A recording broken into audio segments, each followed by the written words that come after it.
Hello everyone, I am Priya Nayak and you are most welcome on our YouTube channel Education Pill.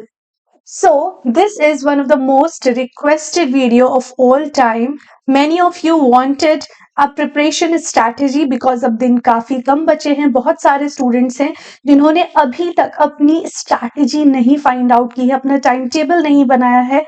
They don't know कि how to start their preparation. तो सारे students के लिए जिनकी foundation बन चुकी है वो भी, एंड जिन्होंने अभी तक अपनी स्ट्रैटेजी नहीं जानी है, जिन्होंने अभी तक अपनी पढ़ाई ठीक से शुरू नहीं की है, उन सभी स्टूडेंट्स के लिए ये वीडियो है. After watching this video completely I am damn sure आपको ये पता चल जाएगा कि आपको इन लास्ट 45 डेज का यूटिलाइजेशन कैसे करना है. इस वीडियो में हम देखेंगे कि 20th जनवरी से लेकर 5th ऑफ मार्च तक हर दिन आपको किस तरीके से यूटिलाइज करना है. आफ्टर दैट जितने भी आपके दिन बचते हैं 5 मार्च से लेकर के 13 से आपके एग्जाम शुरू हो रहे हैं. मान लीजिए 13th को होता है, 15th को होता है, 20th को होता है, जब भी आपका एग्जाम हो. So from 5th to till your exam day आपको सिर्फ और सिर्फ क्वेश्चन प्रैक्टिस करनी है एंड आपका रिवीजन करना है. But till then you have a lot to do. तो चलिए स्टेप बाय स्टेप देखते हैं कि किस तरीके से आपको इन लास्ट 45 डेज का यूटिलाइजेशन करना है. And yes, if you are new to our channel, then do subscribe to our channel and do not forget to press the bell icon so that you will never miss an important update.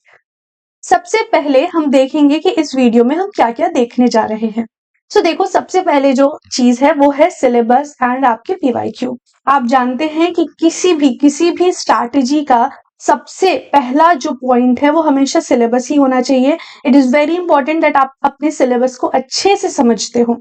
After that हम देखेंगे that how you should make notes and what should be your timetable, then the revision strategy, and we also have one biggest surprise and this is on students demand. So yes, ये आपको video के बीच में मिलेगा. Last but not the least हम कुछ helpful and important tips भी आपके साथ डिस्कस करेंगे.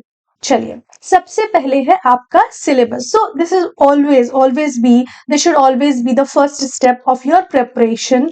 नो मैटर आपके पास 45 डेज हो, 3 months हो और 1 year फॉर योर प्रिपरेशन. सबसे पहली चीज जो हमेशा आपको करनी है, it should be to understand your syllabus.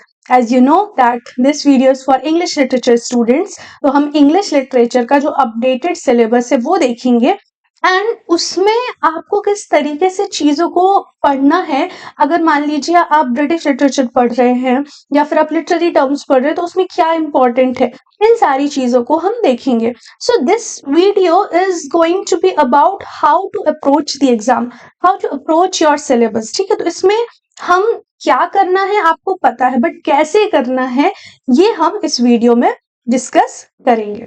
ठीक है, तो चलिए बढ़ते हैं आपके सिलेबस की तरफ.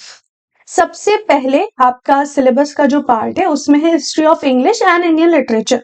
नाउ इस बात को समझ लीजिए कि हिस्ट्री ऑफ इंग्लिश से सिर्फ ब्रिटिश लिटरेचर मतलब नहीं है.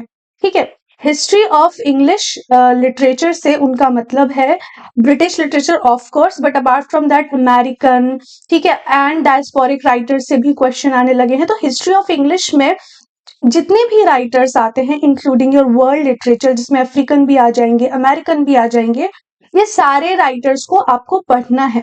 बट हाँ, ज्यादातर जो क्वेश्चंस हैं क्योंकि वो ब्रिटिश राइटर्स से आते हैं तो आपको अपना ज्यादा टाइम, ज्यादा फोकस उन पर लगाना है. बाद में after completing that nicely then आपको अमेरिकन राइटर्स को भी देखना है. आपको वर्ल्ड लिटरेचर के कुछ अलग अलग इंपॉर्टेंट राइटर्स, जैसे कि वर्ल्ड लिटरेचर में बहुत सारे राइटर्स होते हैं, आप हर किसी को नहीं पढ़ सकते. अब क्योंकि वक्त बहुत ज्यादा कम बचा है तो मैं ये सजेस्ट भी नहीं करूंगी आप हर राइटर को देखो, बट उस सेक्शन में जो मोस्ट इंपॉर्टेंट राइटर है, मोस्ट इंपॉर्टेंट से मेरा मतलब है जिनसे हमेशा से क्वेश्चंस बनते आ रहे हैं, जिन्होंने अपने लाइफ में कुछ ऐसे इवेंट्स उनके लाइफ में रहे हैं, जिन्होंने हिस्ट्री क्रिएट की है, आप ऐसे राइटर्स को पढ़िए. ऐसे राइटर्स को आपको मिस नहीं करना है. ठीक है, तो जब भी आप हिस्ट्री ऑफ इंग्लिश पढ़ेंगे, इंडियन लिटरेचर पढ़ेंगे, तो आपको कुछ चीजें इंपॉर्टेंट है जो आपको पढ़नी है. सबसे पहला हिस्टोरिकल बैकग्राउंड. तो देखो, पहले हिस्टोरिकल बैकग्राउंड से उतना क्वेश्चन नहीं आते थे. बट अभी सिंस उन्होंने मेंशन भी कर दिया है, सो इट्स वेरी इंपॉर्टेंट कि आप हिस्टोरिकल बैकग्राउंड देखें, ज्यादा डिटेल में नहीं, बट जो की इवेंट्स है वो आपको पता होने चाहिए। Then summary of the major works, तो देखो मेजर राइटर्स तो हमेशा से इंपॉर्टेंट रहे हैं, बट अब मेजर वर्क्स, उनके मेन कैरेक्टर्स, मेन इवेंट्स, ये सारी चीजें भी आपको एग्जाम पॉइंट ऑफ व्यू से पता होनी चाहिए। ठीक है, नेक्स्ट आपके टॉपिक की तरफ बढ़ते हैं, जो कि है इंडियन राइटिंग इन इंग्लिश। देखो इंडियन राइटिंग इन इंग्लिश में समझ लो कि कौन कौन से राइटर्स हैं जिन्हें आपको पढ़ना है, कौन से उनकी क्या क्या वर्क्स आपको देखने हैं। तो सबसे पहले देखो इंडियन राइटिंग इन इंग्लिश में आपको बहुत सारे राइटर्स मिल जाएंगे फॉर श्योर, बट क्योंकि अब आपके पास वक्त कम है तो यहाँ पर भी मेरा सजेशन रहेगा जो मोस्ट इंपॉर्टेंट राइटर हैं। ड्रामेटिस्ट में भी वैसे तो बहुत सारे ड्रामेटिस्ट हैं, बट आप जानते हैं Badal Sarkar, Girish Karnad, Mahesh Dattani, these are the ones जिनसे क्वेश्चंस बनते हैं। अब आपको हर चीज सिर्फ और सिर्फ पेपर में क्या आ सकता है ये सोच के ही पढ़नी है। पेपर में किन राइटर से क्वेश्चन बन सकते हैं उनको आपको ज्यादा वक्त देना है। सो यहाँ भी मेरा सजेशन रहेगा that focus on major writers and authors including major texts and authors including English translations. देखो इंडियन राइटिंग इन इंग्लिश में वैसे तो आप इंग्लिश जो राइटर्स इंडिया के रहे हैं जिन्होंने इंग्लिश में लिखा है आप उन्हें पढ़ते हैं, बट उसके अलावा अगर आपने नोटिस किया हो तो अब ट्रांसलेशंस पर बहुत उन्होंने जोर दिया है ना। तो ट्रांसलेटर्स जो फेमस वर्क्स हैं जो ट्रांसलेट हुए हैं, जिनकी ट्रांसलेशन इंग्लिश में की गई हैं, उन सबको भी अब आप ध्यान से पढ़िएगा। ऑल्सो उन्होंने एक नया इंट्रोड्यूस किया है टॉपिक जिसका नाम है इंडियन डायस्पोरा, इसे भी पढ़िए। वैसे तो अगर आपके पास बहुत वक्त होता तो मैं कहती आप इस पूरे सेक्शन को कवर करिए, जो कि हमने हमारे फाउंडेशन बैच में भी किया है, बट सिंस वक्त कम है I will suggest one of the best suggestions which I can give you is that strictly आप सिलेबस को फॉलो करके ही इन दिनों का यूटिलाइजेशन करिए। ठीक है, तो अभी मेरा आपके लिए यही सजेशन रहेगा कि क्योंकि अब आपके पास वक्त बहुत ज्यादा कम बचा है तो आप इन दिनों का यूटिलाइजेशन करिए by sticking to the syllabus. तो इस चीज का आपको ध्यान रखना है। ठीक है, एंड यहाँ पर एक आपके लिए टिप भी है that summarise important works in just 3-4 lines. आपको बहुत सारे ऐसे वर्क्स मिलेंगे जिनमें आप चाहें तो एक एक पेज भी लिख सकते हैं, बट आपको ऐसा नहीं करना है। मैंने अपने पेड बैच के स्टूडेंट्स को भी हमेशा से यही सजेशन दिया है, उनके नोट्स भी इसी तरीके से बनवाए गए हैं कि ज्यादा से ज्यादा सिर्फ मेन कैरेक्टर के बारे में एक लाइन हो गया, एक लाइन में थीम हो गया, एंड एक लाइन में कि क्या उसका बेसिक प्लॉट है। बस अगर इतना भी आप जानते हैं तो भी you are good to go for your exam. तो आपको ये कुछ चीजें याद रखनी है ताकि आप उसमें थीम्स नोट करें, कैरेक्टर्स नोट करें, एंड क्या उसका सिग्निफिकेंस रहा है, बिकॉज यू नो अब इन चीजों से बिल्कुल डायरेक्टली क्वेश्चंस बनने लगे हैं, तो इन चीजों का आपको ध्यान रखना है। चलिए अब आगे बढ़ते हैं to our next topic, literary terms and figures of speech। तो देखो अच्छी बात ये है कि एनटीए ने आपका जो अपडेटेड सिलेबस है आप उसे जाकर पहले तो डाउनलोड कर लीजिएगा। अपडेटेड सिलेबस में लिख दिया है कि कौन कौन से लिटरेरी टर्म्स हैं, कौन कौन से फिगर ऑफ स्पीच है। आप स्ट्रिक्टली उन्हीं को जाकर पढ़िए, उनके एग्जाम्पल्स को देख लीजिए और डेफिनेशंस को देख लीजिए। यहाँ पर आपको बहुत ज्यादा इन डेप्थ स्टडी की जरूरत नहीं है जैसे कि आपको ब्रिटिश लिटरेचर में पढ़ती है। यहाँ आपको सिर्फ क्या याद रखना है दैट डेफिनेशंस आपको पता होनी चाहिए बिकॉज डेफिनेशन बेस्ड क्वेश्चन बनते हैं, and the famous examples you can simply search also कि कुछ फेमस एग्जाम्पल्स जरूर इसलिए पढ़ो बिकॉज कई बार आप डेफिनेशंस भूल जाते हैं, बट एग्जाम्पल्स की वजह से आपको चीजें याद रहती हैं। ठीक है, नेक्स्ट है लिटरेरी जॉनरास। लिटरेरी जॉनरास की भी बेस्ट चीज ये है कि उन्होंने दिया है कि कौन कौन से जॉनरास आपको पढ़ने हैं, जैसे ड्रामा, नॉवेल, पोइट्री हो गया। इस सेक्शन से अकॉर्डिंग टू मी बहुत ज्यादा क्वेश्चंस नहीं बनते हैं। बेसिक डेफिनेशन आपको पता होगी ही, नहीं पता तो जाकर देख लीजिएगा। इसके अलावा इसमें जो मेरा सजेशन है कि क्या आपको पता होना चाहिए वो है मेजर वर्क्स। ठीक है, आपको पता होना चाहिए कि अगर कोई बहुत, फॉर एग्जाम्पल मैं हमेशा ये एग्जाम्पल कोट करती हूँ बिकॉज ऑलमोस्ट 4 to 5 टाइम्स मैंने इस क्वेश्चन को देखा है। ठीक है, तो एक क्वेश्चन है अ क्रिसमस कैरल, ये क्या है? Is it a novel, a novella, drama, poetry? ठीक है, तो इस तरीके से आएगा। बहुत सारे स्टूडेंट्स इसे नॉवल समझते हैं, बट ऐसा नहीं, इट इज अ नॉवेला। बस यही आपको पता होना चाहिए कि जो मेजर वर्क्स हैं आपको उनका लिटरेरी जॉनरा पता हो, इस चीज का आप ध्यान रखिएगा। उनके ऑथर्स भी पता होने चाहिए एज वेल एज कि वो किस जॉनरा को बिलोंग करते हैं। ये कुछ चीजें हैं जो आपके एग्जाम पॉइंट ऑफ व्यू से जरूरी होती हैं, इनको ध्यान रखना आपके लिए बहुत ज्यादा जरूरी होता है। नेक्स्ट आपका टॉपिक है comparative literature and translation studies. तो यहाँ पर आपको मेजर कॉन्सेप्ट्स एंड थ्योरीज समझ लेने हैं, बहुत ज्यादा नहीं है। You can simply give it read and आप इसे 3 से 4 दिनों में कंप्लीट भी कर सकते हैं। देन इंपॉर्टेंट चीज है ट्रांसलेशन स्टडीज, बिकॉज अब ट्रांसलेशन स्टडीज से आपको 3 से 4 क्वेश्चंस भी देखने को मिल जाते हैं। सो इसके लिए आप क्या कर सकते हैं, PYQ analysis is the best thing to do here. Because जब आप पीवाईक्यूज एनालाइज करेंगे तो आपको पता चलेगा कि कौन से वो राइटर्स हैं ट्रांसलेशन स्टडीज में जिनसे क्वेश्चंस रेगुलरली बन रहे हैं, कौन से वो राइटर्स हैं जिनसे क्वेश्चंस बन सकते हैं। For example when you are analysing the translators you figure out कि अच्छा इस पर्टिकुलर कंट्री से ही ट्रांसलेशन स्टडीज के क्वेश्चन बन रहे हैं।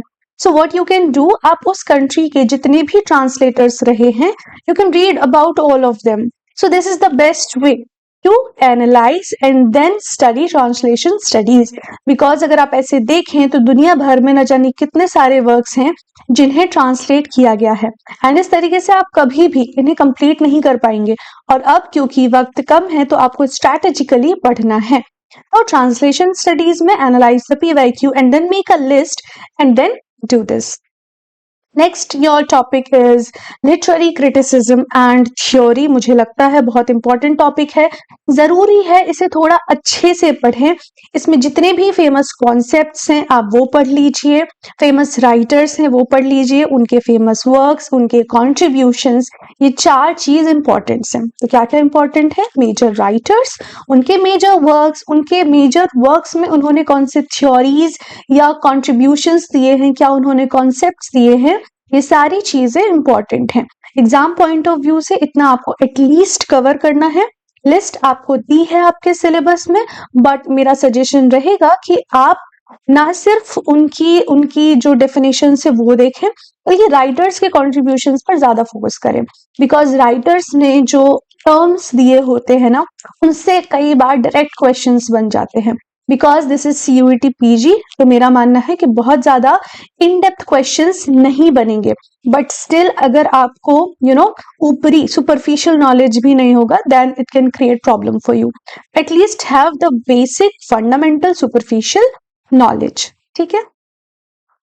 चलिए, एंड देन हमारा टॉपिक है current literary events and trends, जिसके लिए आप जितना भी 1-2 साल के अंदर लिटरेरी अवार्ड्स मिले हैं उनका एक लिस्ट निकाल के एग्जाम के पहले रिवाइज कर सकते हैं।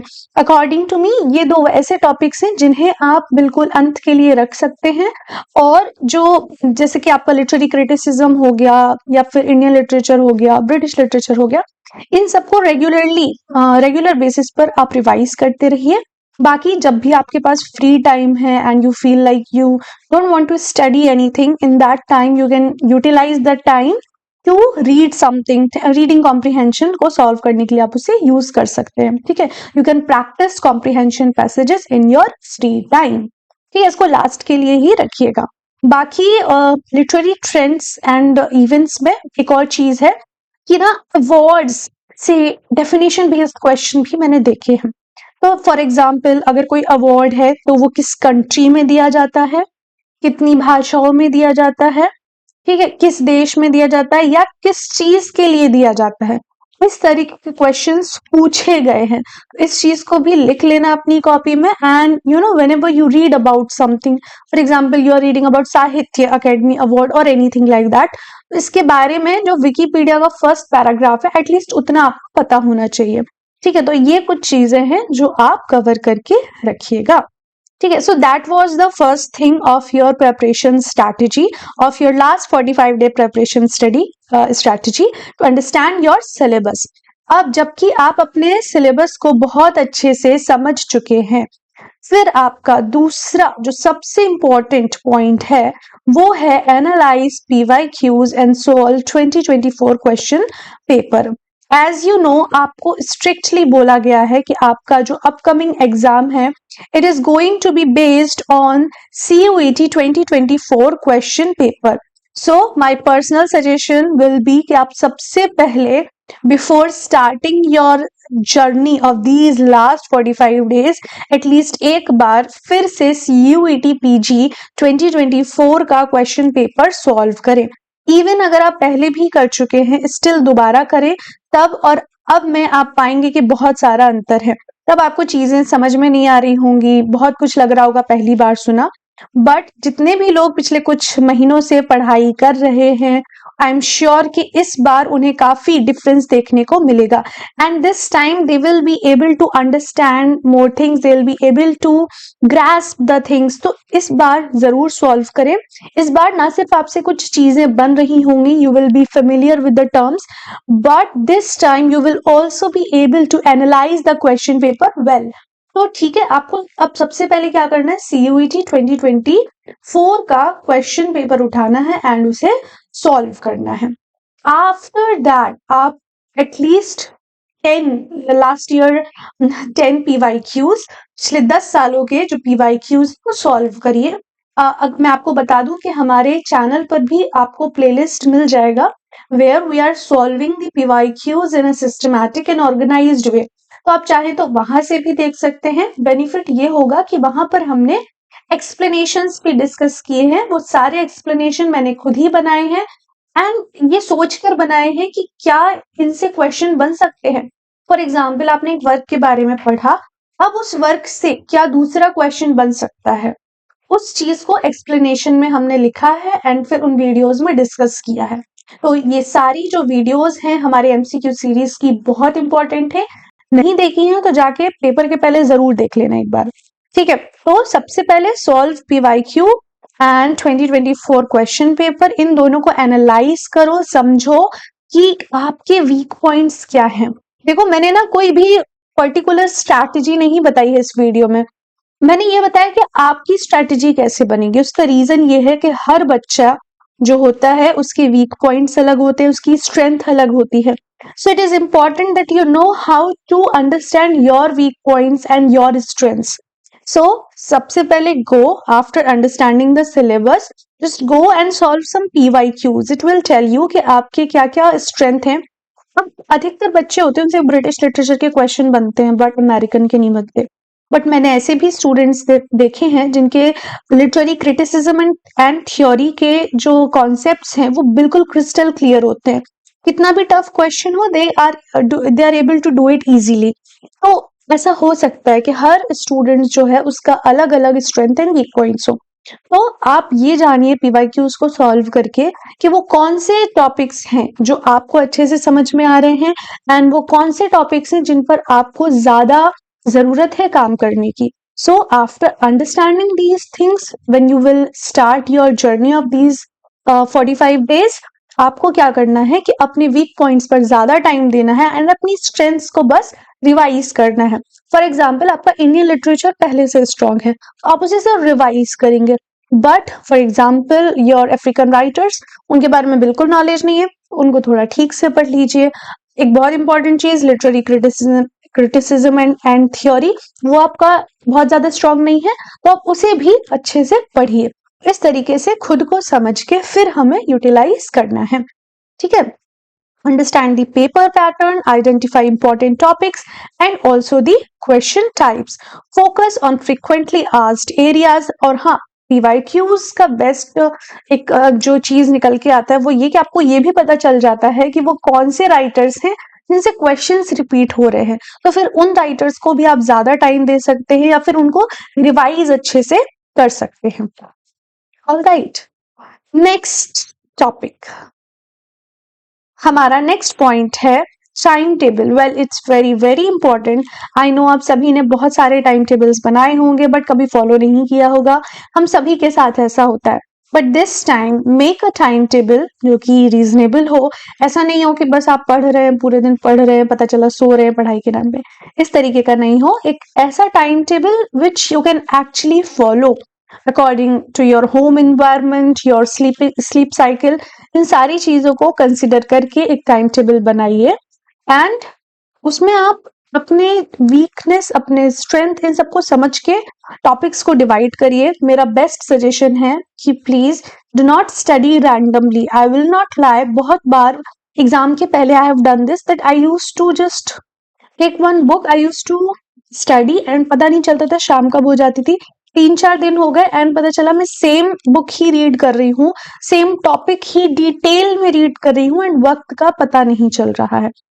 It is just not good before your exam. या आप करिए, बट जब आपके पास when you have plenty of time, है ना, जब आपके पास बहुत बहुत सारा वक्त है, तब it's good to do. But अभी the best thing is to plan your day in small and manageable targets.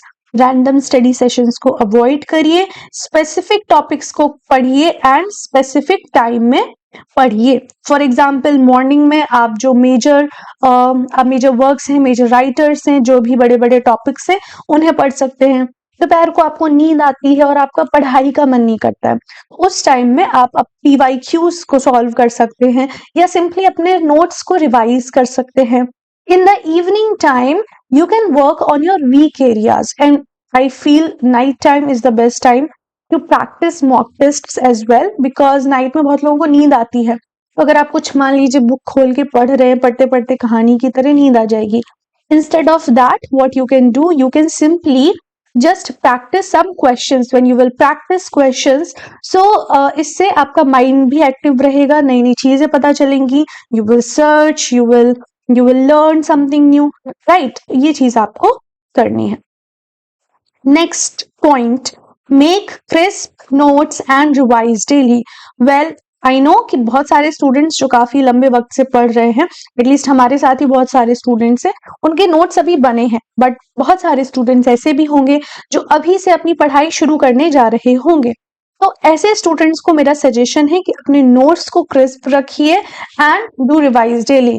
बहुत सारे नोट्स बना लिए बट कभी उन्हें रिवाइज नहीं किया, इसका कोई भी मतलब नहीं है। It is never going to help you out. इससे अच्छा है कि अपने नोट्स को क्रिस्प रखिए, ब्रीफ रखिए, ज्यादा चीजें मत लिखिए, बस जो भी आप लिख रहे हैं, जो भी इंपॉर्टेंट है आपके लिए, आप उसे रिवाइज करते जाइए। Revision is always the key. So spend at least 1 hour daily on revision, इतना आपको करना है। रिवीजन के दौरान आप की पॉइंट्स को हाईलाइट कर सकते हैं, जो मेजर थीम्स हैं, डेफिनेशंस हैं, उन्हें हाईलाइट कर सकते हैं। इससे आप जल्दी से रिकॉल भी कर पाएंगे एंड चीजें भी आपको लंबे वक्त तक याद रहेंगी। Now comes the time of our surprise. So बहुत सारे स्टूडेंट्स थे जो चाहते थे कि उन्हें एक रिवीजन कोर्स मिले। Revision course, like they did not have time for all the things like the mega pack course was offering. They just wanted live classes, they wanted live one-to-one solution, क्योंकि अपने अपने and से हर students पढ़ाई कर रहा था, but उनके जो भी डाउट्स थे, जो भी क्वेरीज थी, जो भी वीक एरियाज रहे हैं, उनके लिए उन्हें सोल्यूशन चाहिए था। So with all those solutions, we are here with the biggest surprise from Education Pill, and that is revision course which is starting from 20th of January. Yes, 20 तारीख से हमारी लाइव क्लासेस शुरू हो रही हैं। तो अगर आप या आपके जो भी संगी साथी हैं जो कि प्रिपरेशन कर रहे हैं, आप उन्हें भी सजेस्ट कर सकते हैं। वेल, यहाँ पर हम थोड़ा देख लेते हैं कि इस कोर्स में क्या क्या चीजें हैं जो रहेंगी। ठीक है, ऑल राइट। सो सबसे पहले, जैसे कि आप देख पा रहे हैं, इंटरेक्टिव लाइव सेशंस। क्लासेस हमेशा लाइव ही होंगी, आप सभी क्लास में लाइव ज्वाइन होंगे हमारे साथ एंड इंटरेक्टिव सेशन रहेगा। चीजों को हम बहुत ही बेहतरीन तरीके से पढ़ाई करेंगे, साथ ही साथ आपको बिल्कुल concise and to the point notes दिए जाएंगे। Then 1-to-1 doubt solving sessions रहेंगे। आई नो, क्योंकि अब दिन कम बचे हैं, बच्चे ज्यादा पढ़ेंगे, ज्यादा डाउट्स आएंगे। आप इन सेशंस में हमसे कभी भी कोई भी डाउट लाइव पूछ सकते हैं। देन रिवीजन ई बुक्स भी हमारी तरफ से प्रोवाइड की जाएंगी आपको। And the best thing I feel from this course is test series, because test series के बिना आपकी जो प्रिपरेशन है वो अधूरी है। तो apart from the interactive live sessions, revision notes, one to one doubt solving, you will also be getting test series.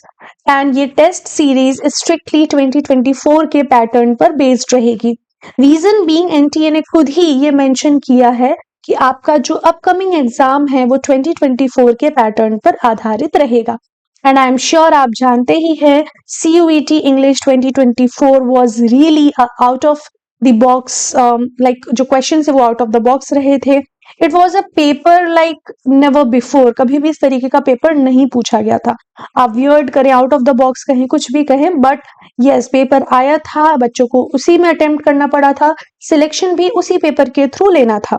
So that is why इस बार भी जो हम टेस्ट सीरीज क्यूरेट करेंगे they are going to be based on that pattern. तो थोड़ा सा tough रहेगा, but I am sure आपको एग्जाम में काफी ज्यादा हेल्पफुल रहेगा। Last but not the least, the pricing is super affordable for every student.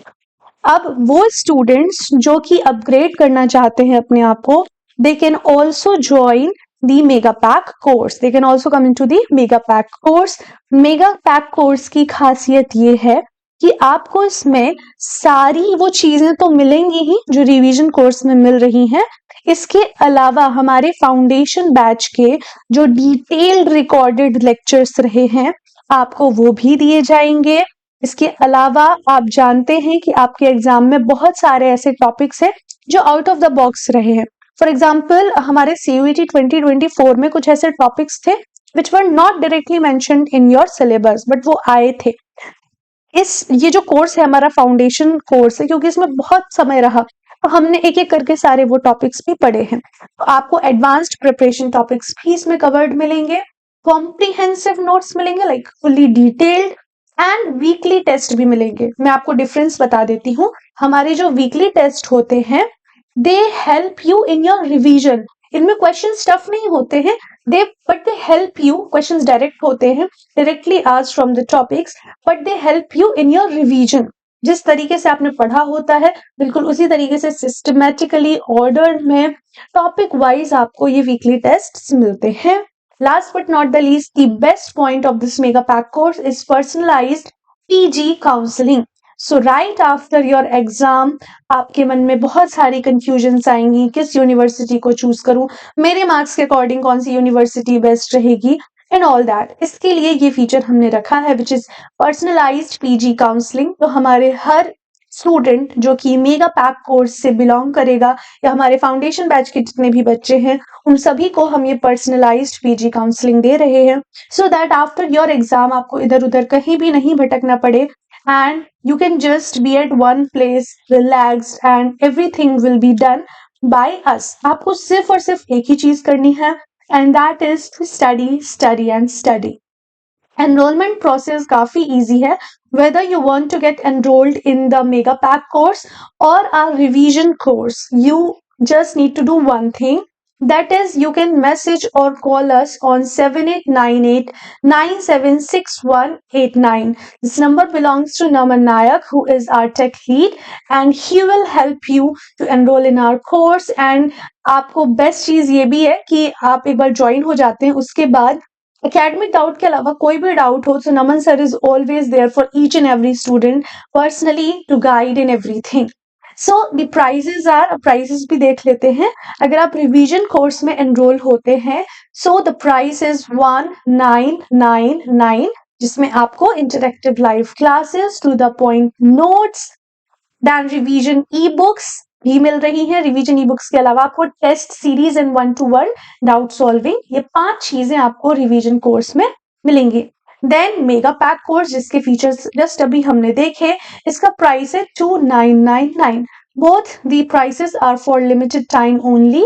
For contact, you can simply call us on 7898976189. चलिए, so this was the surprise from us.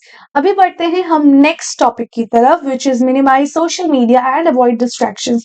Late me tell you, this is the most important thing. अगर आपको अभी भी लगता है आप scroll scroll scroll करते रहेंगे एंड आपका जेएनयू क्लियर हो जाएगा, तो ऐसा बिल्कुल भी नहीं है. अब एटलीस्ट आपको सीरियस होना पड़ेगा. Recently I was asked from one of my students from paid batch कि ma'am, for some reason she couldn't utilize her time, so if she starts now can she do it? तो अगर आपका भी ये सवाल है तो मैं आपको बता दूं कि हाँ, अगर आप अभी भी अपनी पढ़ाई शुरू करते हैं, डेडिकेटेडली 8 से 9 घंटे देते हैं, अभी भी आपके चांसेस हैं कि आप एक अच्छे विश्वविद्यालय में जा सकते हैं. अब मेरी बात को मजाक में मत लीजिएगा, बिकॉज अब आपका वक्त कम बचा है. अभी भी अगर आप सीरियस नहीं हुए, अगले 2 साल आप एक ऐसी जगह बिताएंगे जहां ना आपको मन लग रहा होगा, ना आपको पढ़ने में मजा आ रहा होगा. And trust me, university does matter, because वहां पर ना सिर्फ आपको एक एनवायरमेंट मिलता है, you get better teachers, you get better colleagues. It's very very important कि आप अपने वक्त को अच्छे से यूटिलाइज करें, आप अपने वक्त की अहमियत को समझें. सोशल मीडिया को कंप्लीटली नो बोल दो. अगर आपको यूज भी करना है, कुछ वक्त के लिए यूज कर लो, but do not waste your whole day in just scrolling. ठीक है? सो लिमिट कर दो स्क्रोलिंग को. एंड यस, अगर आपको मन करता है ना कि आप बोर हो रहे हो, तो you just start scrolling on your phone. उस चीज की जगह आप अपनी फैमिली को वक्त दो. इससे आपको अच्छा लगेगा. आई एम श्योर आप काफी लोगों के फैमिली में बहुत सारे छोटे छोटे बच्चे भी होंगे. आई सजेस्ट कि आप उनके साथ वक्त व्यतीत करो. Trust me, when you play with kids तो आपका माइंड ऑटोमेटिकली अच्छा हो जाता है. शाम को यू आर फीलिंग बहुत पढ़ाई कर ली है, जाके कुछ देर अपने दोस्तों के साथ वक्त बिताओ, कुछ खाओ पियो उनके साथ. इससे आपको भी अच्छा लगेगा, उन्हें भी अच्छा लगेगा, and you will be mentally free. Because आपको न सिर्फ पढ़ाई करना है, आपको पढ़ाई करते दौरान इस पूरी जर्नी में मेंटली भी फ्री रहना है. आई डो नॉट वॉन्ट कि कोई भी स्टूडेंट स्ट्रेस होकर पढ़ाई करे, है ना. स्ट्रेस लेकर किसी को नहीं पढ़ना है. चिल रहो, और जब भी पढ़ो सिर्फ पढ़ाई करो, है ना. अपने साथ बेईमानी मत करो. प्लीज अपने साथ कभी भी बेईमानी मत करो. Be always honest with you. अभी बस ये 2 महीने यूटिलाइज कर लो अच्छे से. आप सोच भी नहीं सकते हैं कि इसका आपको आगे चलकर कितना ज्यादा बेनिफिट मिलेगा. आई एम श्योर जब आप अपने ड्रीम इंस्टीट्यूशन में होंगे and you will be talking to your friends, you will be getting guidance from the respected teachers, तो बहुत ये सारी जो जर्नी है ना आपकी, बहुत ज्यादा बेहतरीन और खूबसूरत हो जाएगी. अभी से इस चीज को समझो, टाइम को यूटिलाइज करो. जो एक्स्ट्रा वक्त है उसमें just spend time with your family, और यू कैन प्ले स्पोर्ट्स और जस्ट रेस्ट, है ना. बहुत सारे लोगों को सोना भी पसंद होता है, तो आप वो भी कर सकते हैं. Simply just sleep. Next, utilize your interest to learn. Now, many of you love to watch movies. For example, I love to watch movie, and मैं भले कुछ भी मूवी देख लूं, बट अगर एग्जाम आ रहा है, आई ट्राई कि मैं लिटरेचर बेस्ड मूवीज ही देखूं. ना सिर्फ उनसे आप बहुत कुछ सीखते हैं, बट आपको ये एग्जाम में भी हेल्प करते हैं. शायद आपको जानकर ये हैरानी होगी, बट CUET 2024 में ऐसे तीन क्वेश्चंस थे जिनका आंसर मूवी में था. एंड टू योर सरप्राइज उनका आंसर एक ही मूवी में छुपा हुआ था. तो ये चीजें ना बहुत कभी कभी आपको सरियल लग सकती हैं, बट यू नेवर नो कि आप जिस चीज को देख रहे हैं पर्दे पर, उससे क्वेश्चन आएगा, एंड जब वो आपसे बनेगा तो आपको लगेगा यार बहुत सही किया था कि वक्त बर्बाद करने की जगह, कुछ भी रैंडम देखने की जगह मैंने एक अच्छी लिटरेचर बेस्ड मूवी देखी. अब तो शॉर्ट स्टोरीज भी काफी सारी बन चुकी हैं. आप शॉर्ट स्टोरीज भी देख सकते हैं, और you can watch a full length movie whenever you are super free or just feel like utilizing your time. Last but not the least, always remember to stay positive. Because in your journey, I'm sure बहुत सारे लोग, अगर किसी ने drop लिया है, कोई family पर है, या किसी के फ्रेंड्स ही अगर नेगेटिव हैं, सो आई फील कि हमारे चारों तरफ everything is there is negativity, there is positivity. So it is up to you that what you want to take.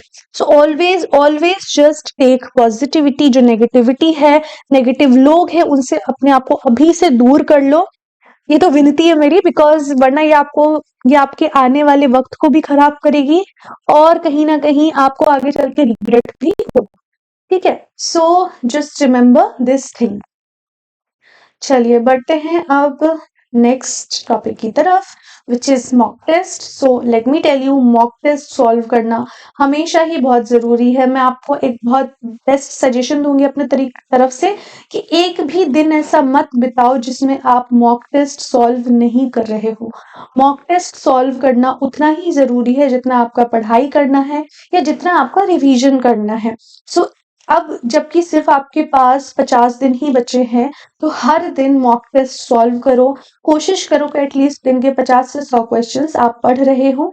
And you know when you will be solving questions, there will be time when you will feel कि मुझसे नहीं हो रहा है, मुझसे questions नहीं बन रहे हैं। ऐसे वक्त पर अपने आप को डिस्करेज नहीं करना है, नेगेटिव नहीं फील करना है। जस्ट रिमेम्बर कि आप अभी जितने ज्यादा क्वेश्चन सॉल्व करेंगे, अभी जितने ज्यादा डिस्क्रिप्शंस रीड करेंगे, जितना कुछ आप अच्छे से यूटिलाइज करेंगे, आपको ये सारी चीजें पेपर में उतना ही हेल्पफुल रहेंगी। So do not be discouraged by the incorrect answers. Just work on those topics and strengthen them. अभी आपको चीजें नहीं बन रही होंगी मे बी, बट जब आप उन्हें पढ़ेंगे, बार बार पढ़ेंगे, आपने वीक एरियाज को आइडेंटिफाई करने के बाद उन्हें पढ़ेंगे, तो यू विल फाइंड कि आपसे वो चीजें बन रही हैं and you are able to solve questions from those topics. Then I also have some additional tips for all my students. Though I have said this 1,000 times, and I'll say 1,000 more times, that revision is the key. Dedicate 1 hour daily for revision. In topics को revise करो immediately after studying them. इससे आपको वो चीजें याद हो जाएंगी। For example, अभी आपने कुछ पढ़ा, रात को उसे रिवाइज कर लो या शाम को रिवाइज कर लो। 3 दिन बाद जो पिछले 3 दिन में पढ़ा उस सबको रिवाइज करो।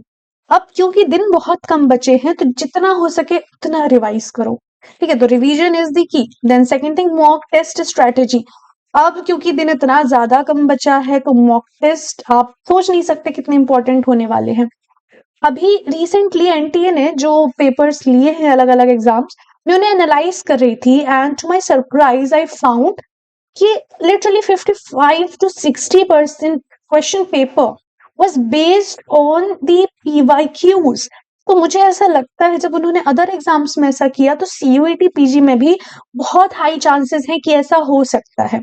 ठीक है, तो प्लीज इस चीज का ध्यान रखो, मॉक टेस्ट को लाइटली मत लो। जितना हो सके मॉक टेस्ट एंड PYQs दोनों को सॉल्व करो, एंड हर दिन यूटिलाइज करो in solving questions, proper revision, and covering the topics which you haven't studied yet. Then we have one thing which I wanted to say from a very long time. Use trusted resources. Like, मैं नहीं चाहती कि आप अपने कम दिनों में बहुत बहुत सारे resources का यूज करो। फॉर एग्जाम्पल, अगर आप मेरे बैच के स्टूडेंट हो तब तो आप छोड़ दीजिए, आपको इधर उधर कहीं भटकने की जरूरत नहीं है। I am here. तो मैं आपको सब कुछ बना के दे रही हूँ, आपको सिर्फ पढ़ना है। एंड फॉर एग्जाम्पल, आप मान लीजिए आप सेल्फ स्टडी कर रहे हैं, उन बच्चों से मैं कहना चाहूंगी कि प्लीज सेम टॉपिक के लिए 10 बुक्स को रिफर मत करो। 10 बुक्स में अगर वो रिलायबल हैं, उनमें इंफॉर्मेशन ऑलमोस्ट सेम होगा, लिखने का तरीका डिफरेंट होगा, हो सकता है कि कुछ डेट्स वेरी कर जाएं, बट इन सब में जो आपने टाइम इन्वेस्ट कर दिया ना, वो दोबारा नहीं आएगा। तो प्लीज जो भी बच्चे सेल्फ स्टडी से पढ़ रहे हैं, उनसे मैं बार बार कहूंगी कि एक टॉपिक को पढ़ने के लिए मल्टीपल रिसोर्सेस मत यूज करो। एक टॉपिक को पढ़ने के लिए कोई भी एक अच्छा रिलायबल सोर्स ले लो। फॉर एग्जाम्पल, आपको लिटरेरी टर्म्स पढ़ना है, आप एमएच अब्राम्स ले लो, या कोई भी एक बुक ले लो, या सिंपली लिस्ट बना के ही सर्च करके अपना लिस्ट बना लो। But be concise, to the point and brief while writing your notes and while studying. ठीक है, do not confuse yourself in the last days. इस चीज का अच्छे से आप सभी लोग ध्यान रखिएगा। Final note is that success always comes from consistency and effort. बहुत बार ऐसा होगा कि आप हताश होंगे अपनी जर्नी में, बहुत बार आपको लगेगा कि अरे यार, इतने सारे बच्चे तो इतने दिनों से पढ़ रहे हैं, मैंने अभी पढ़ाई शुरू की है, अब मुझसे होगा या नहीं होगा। बट अगर आपके पास अभी भी 50 डेज है, आप उनका सही इस्तेमाल कर लो, तो ट्रस्ट मी, आप बहुत बहुत अच्छे प्रेस्टिजियस यूनिवर्सिटी में सिलेक्शन लेंगे, and then you will come on this video and tell me कि मैम मैं यहाँ पर सिलेक्टेड हूँ। मैं पिछले बैच में बहुत सारे स्टूडेंट्स हैं, उनके मैसेज आज भी मुझे आते हैं, they always feel very grateful that they are in that place where they wanted to be. बहुत सारे स्टूडेंट्स ऐसे भी हैं जो जेएनयू जाना चाहते थे, वहां नहीं गए बट बीएचयू गए, and they are still very grateful because उन्होंने कहा कि मैम मुझे रियलाइज हुआ that I belong to this place. So वो सब चीजें पढ़ के बहुत अच्छा लगता है that students do feel good when they go to some prestigious institution of India, be it JNU, BHU, DU, IFLU, है ना. सारे ही इंस्टीट्यूशंस बहुत अच्छे हैं एंड बहुत सारे सेंट्रल यूनिवर्सिटीज हैं, इवन अब तो बहुत सारे स्टेट यूनिवर्सिटीज भी हैं which are performing really good in terms of studies. तो मेरा सजेशन यही रहेगा कि हताश कभी भी मत हो, always be consistent and have faith in your hard work. If you are working hard ना, तो आपको रिजल्ट आज नहीं तो कल मिलेगा ही मिलेगा. एंड बस इन लास्ट के कुछ दिनों में अच्छे से यूटिलाइज कर लो, आपको रिजल्ट इसी बार के सीयूईटी पीजी में जरूर मिलेगा. ठीक है, so follow the plan, track your progress and just stay focused on your goals. हमेशा याद रखो, it is not about studying harder, it is about studying smarter. तो टाइम टेबल बनाओ, रैंडम स्टफ मत पढ़ो, स्पेसिफिकली चीजों को पढ़ो. आपने देखा होगा ना, बहुत सारे स्टूडेंट्स कम पढ़ते हैं बट सिलेक्शन हो जाता है. ये वही बच्चे होते हैं जो सारे जो हार्डवर्क होता है ना बहुत ज्यादा. जैसे कि मान लो, इसका एक ही एग्जाम्पल ले लो, आपको एक टॉपिक पढ़ना है, आप उस एक टॉपिक में पूरा दिन लगा दिए, 10 बुक से पढ़ लिए, क्वेश्चन आ रहा है उससे 1 नंबर का, कोई मतलब हुआ नहीं ना. इंस्टेड ऑफ दैट आपने उसको पढ़ लिया 4-5 लाइन में, समझ लिया, क्वेश्चन आएगा आपसे बन जाएगा. बट जो बाकी चीजें हैं जिनसे ज्यादा क्वेश्चन आने हैं उनको आपने बहुत अच्छे से पढ़ा. सो this is what is known as studying in a smarter way.